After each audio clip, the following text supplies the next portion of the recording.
In this video we are going to be analysing Meds, which is one of the leading gappers today. So to get straight into it, what are going to be key resistance levels if we continue to the upside?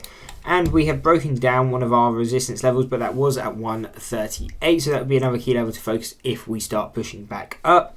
If we break that, then we're looking at 250, which we can see was the high of today. That is our second deviation on the 1 month chart, but also obviously a key psychological level.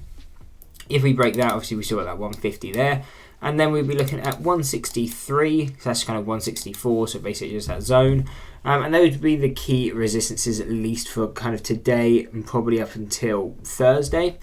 And if we start pulling back, what are going to be those key support levels? And we can see we're actually pulling back into a support level at $1.30. That is our first deviation, again on the 1 month chart. So that's why we could see buying pressure keep coming in when we come into this level.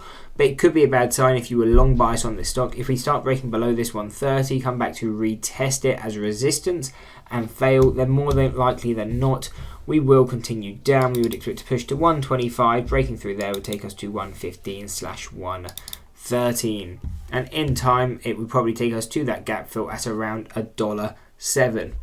Now onto the longer term time frames, and this is more important if you've got a longer outlook on the stock or you just want stronger levels.